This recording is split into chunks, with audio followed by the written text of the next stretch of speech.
ایک مرتبہ حضرت نوح علیہ السلام اللہ تعالیٰ سے کشتی بنانے کا حکم پا کر حیران ہو گئے اور ادھر ادھر ڈھونڈنے لگے کہ لوگ کہاں ہیں، ضروری سامان کہاں سے لائے، کیونکہ کچھ بھی ان کے پاس موجود نہیں تھا۔ لیکن اللہ تعالیٰ کا حکم ہر حالت میں پورا کرنا تھا، اس لیے انہوں نے اپنے ماننے والے چند لوگوں کے پاس گئے اور ان سے کہا، اللہ تعالیٰ نے مجھے کشتی بنانے کا حکم دیا ہے، مگر میں سمجھ نہیں پا رہا ہوں کہ کیا کروں، اس لیے تم لوگ میری مدد کرو۔ حضرت نوح علیہ السلام کی بات سن کر ان کے ماننے والے لوگ بولے، اے نبی علیہ السلام، ہم ہر طرح آپ کی مدد کریں گے، بس بتائیے اب ہمیں کیا کرنا ہے۔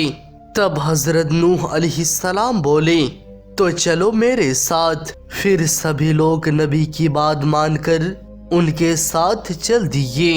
جب حضرت نوح علیہ السلام اپنے روپانے کے پیڑ کے پاس پہنچے تو جو دیکھا اس سے حیران ہو گئے، کیونکہ صرف چند سالوں میں جو چھوٹی سی ڈالی تھی وہ ایک بڑے پیڑ میں بدل چکی تھی۔ پیڑ 600 گز لمبا اور 400 گز چوڑا بن گیا تھا اور لوگ دور دور سے اسے دیکھنے آتے تھے۔ حضرت نوح علیہ السلام کے ماننے والے لوگوں میں ایک شخص تھا جو عظیم طاقت کا مالک تھا، اس کا نام اہم تھا۔ وہ ایک ساتھ کئی سو لوگوں سے بھی لڑائی کرنے سے نہیں ڈرتا تھا۔ جب حضرت نوح علیہ السلام پیڑ کاٹنے کے لیے وہاں پہنچے تو اہم بھی ان کے ساتھ تھا۔ جب پیڑ کاٹا جانے لگا تو وہاں کے کئی لوگ آ گئے اور روکنے لگے۔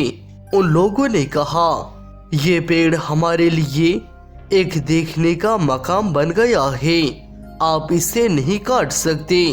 تب حضرت نوح علیہ السلام نے فرمایا، مجھے اس پیڑ کو کاٹنے کا اللہ تعالیٰ کا حکم ملا ہے، اس لیے مجھے اسے کاٹنا ہوگا۔ تبھی کچھ لڑکے آئے اور حضرت نوح علیہ السلام کے ہاتھ سے ہتھیار چھین لیا۔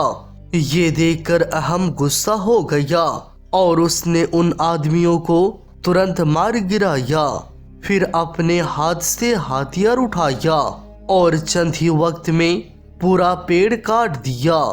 یہ دیکھ کر وہاں کے لوگ ڈر گئے اور سب بھاگ نکلے۔ حضرت نوح علیہ السلام نے کچھ دن تک پیڑ کاٹ کر لکڑیاں تیار کی اور چھوٹی چھوٹی شاخیں کاٹ کر کیل بنا لی۔ پھر انہوں نے اپنے 40 ماننے والے امتیوں کے ساتھ مل کر ایک بہت بڑی کشتی بنانے کا کام شروع کیا، جو 1000 گز لمبا اور 400 گز چوڑا تھا۔ دن رات کام کرتا رہا اور اللہ تعالیٰ نے فرشتوں کے ذریعے مدد فراہم کی۔ 100 سال تک کام چلانے کے بعد دیکھا گیا کہ کشتی تقریباً مکمل ہو چکا ہے، لیکن اب بھی کچھ لکڑیوں کی کمی تھی۔ تب حضرت نوح علیہ السلام نے اللہ تعالیٰ کی بارگاہ میں دعا کی، یا اللہ، کشتی کا کام پورا کرنے کے لیے اور لکڑی چاہیے، اس کمی کو دور فرما۔ تبھی حضرت جبریل علیہ السلام آئے اور بولے، اے نبی، دریائے نیل کے نیچے کچھ پیڑ ہیں، انہیں نکال کر ان کمی کو پورا کرے۔ حضرت نوح علیہ السلام یہ سن کر ایک اور پریشانی میں مبتلا ہو گئے، کیونکہ سمجھ نہیں پا رہے تھے کہ ندی کے نیچے سے لکڑی کیسے نکالیں۔ تب انہوں نے اپنی امت سے مشورہ کیا۔ ایک شخص نے کہا، اوج بن انق ہمارے ملک میں ہے، جو آسانی سے سمندر سے مچھلیاں پکڑتا ہے، اگر اسے کچھ کھانے کو دیا جائے تو شاید وہ یہ کام کرنے کے لیے تیار ہو جائے۔ یہ بات سن کر حضرت نوح علیہ السلام کچھ لوگوں کے ساتھ اوج کے پاس گئے۔ اوج بن انق حضرت نوح علیہ السلام کے وقت کا ایک عظیم شخص تھا جو 3000 گز لمبا تھا۔ بے شمار طاقت رکھتا تھا۔ اس کا سب سے بڑا مسئلہ یہ تھا کہ اس کے لیے کھانے کا انتظار کرنا مشکل تھا، اس لیے وہ سمندر سے مچھلی پکڑ کر کھاتا تھا۔ حضرت نوح علیہ السلام نے اس سے کہا، اے اوج، نیل دریا کے نیچے کچھ پیڑ ہیں، اگر تم انہیں ہمارے لیے نکال دو تو ہم تمہیں بہت سارا کھانا دیں گے۔ کھانے کی بات سن کر اوج بہت خوش ہو گیا اور فوراً نیل دریا کی طرف چل دیا۔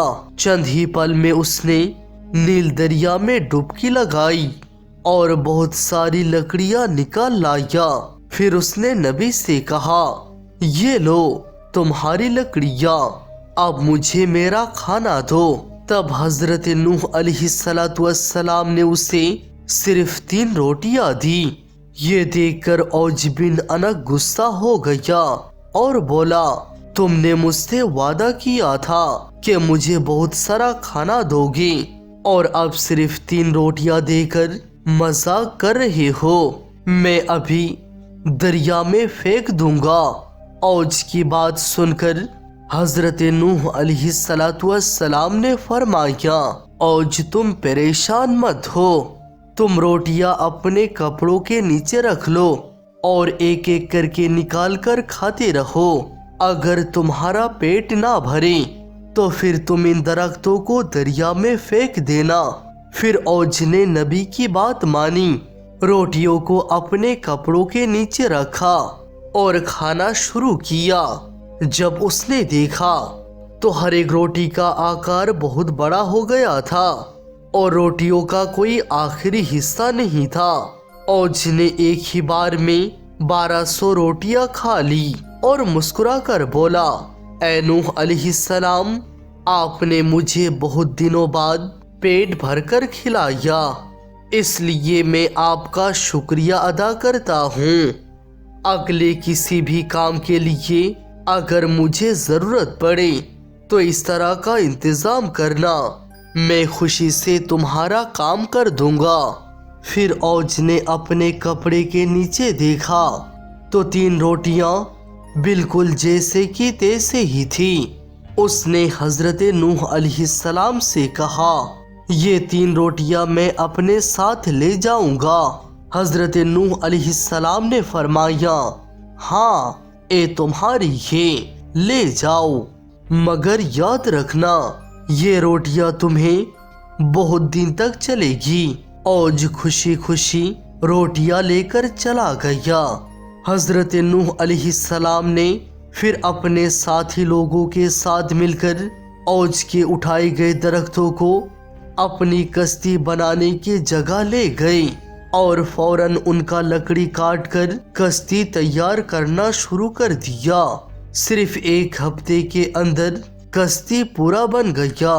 اس کے بعد ملک کے ہزاروں لوگ کشتی دیکھنے آنے لگے اور ہنسنے لگے۔ وہ کہتے، اے نبی، ریگستان میں جہاز بنانا ایک مذاق کے سوا اور کیا ہو سکتا ہے، اور پھر وہاں سے چلے جاتے۔ حضرت نوح علیہ السلام اب اللہ تعالیٰ کے اگلے حکم کا انتظار کر رہے تھے۔ کچھ دن گزر گئے، اچانک ایک رات دیکھا گیا کہ کوئی کشتی کے اندر گندا کر گیا ہے، پیشاب اور پخانہ کر کے کشتی کو بگاڑ دیا۔ حضرت نوح علیہ السلام سمجھ گئے کہ یہ کون کر سکتا ہے، لیکن وہ تو کمزور تھے، اس لیے وہ مقابلہ نہیں کرنا چاہتے تھے۔ انہوں نے اللہ تعالیٰ کے حضور شکایت کر دی، مگر اب تو بدکار لوگوں نے ہر رات جہاز کو گندا کرنا ایک مذاق بنا لیا۔ دن بدن ان کی تعداد بڑھنے لگی۔ اب یہ صرف رات تک محدود نہیں رہا، بلکہ دن کے وقت بھی لوگ اکٹھا ہو کر کشتی میں پیشاب اور پخانہ کر کے جاتے۔ پورا 15 دن تک یہ حالات رہے۔ اب کشتی اندر سے پوری طرح گندگی سے بھر گیا۔ حضرت نوح علیہ السلام دور سے یہ منظر دیکھتے اور آنسو بہاتے۔ ایک دن ایک اندھا شخص جہاز پر پخانہ کر رہا تھا۔ کہ اس کا پاؤں پھسل گیا اور وہ گندگی میں گر گیا۔ جب وہ کسی طرح اٹھا کہ اس کی آنکھوں کی روشنی واپس آ چکی تھی، اس نے اپنے قوم کے پاس جا کر یہ واقعہ بتایا، مگر پہلے تو کسی نے یقین نہیں کیا۔ لوگوں نے کہا، تم کون ہو؟ اس نے جواب دیا، میں وہی اندھا شخص ہوں جو نوح کی جہاز میں پخانہ کر رہا تھا۔ میں وہاں گر گیا اور جب اٹھا تو میری آنکھوں کی روشنی واپس آ گئی۔ اس بات کی سچائی جاننے کے لیے کچھ لوگوں نے رات کو ایک اور اندھے کو وہاں پھینک دیا، ایک اور اندھے کو وہاں پھینک دیا۔ جب وہ بھی اس گندگی میں گرا اور نکلا تو اس کے بھی آنکھوں کی روشنی واپس آ گئی۔ اب پورے ملک میں ایک ہلچل مچ گئی۔ اب وہ جہاز کو گندا کرنے نہیں جا رہے تھے، بلکہ اندھے لوگ وہاں جا کر اپنی آنکھوں کی روشنی واپس پانے لگے۔ یہ دیکھ کر لنگڑے، بیمار اور لاچار لوگ بھی وہاں آنے لگے۔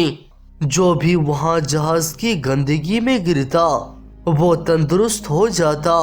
اب لوگ صرف پخانہ کرنے نہیں آتے، بلکہ جہاز کی گندگی کو برتن میں بھر بھر کر لے جانے لگے۔ صرف ایک ہفتے کے اندر اندر پوری جہاز صاف ہو گیا۔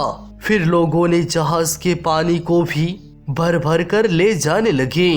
15 دن کے بعد جب کشتی بالکل صاف ہو گیا تو اللہ نے حضرت نوح علیہ السلام کو حکم دیا، اپنے سچے امتیوں کو اور زمین کے تمام جانوروں میں سے ایک ایک جوڑا جہاز میں بیٹھا لو۔ حضرت نوح علیہ السلام نے یہ سن کر پریشان ہو گئے، کیونکہ زمین کے ہر جانور کو اکٹھا کرنا مشکل تھا۔ تب حضرت جبریل علیہ السلام آئے اور کہا، آپ اس بات کی فکر نہ کریں، اللہ پاک آپ کی مدد کرے گا۔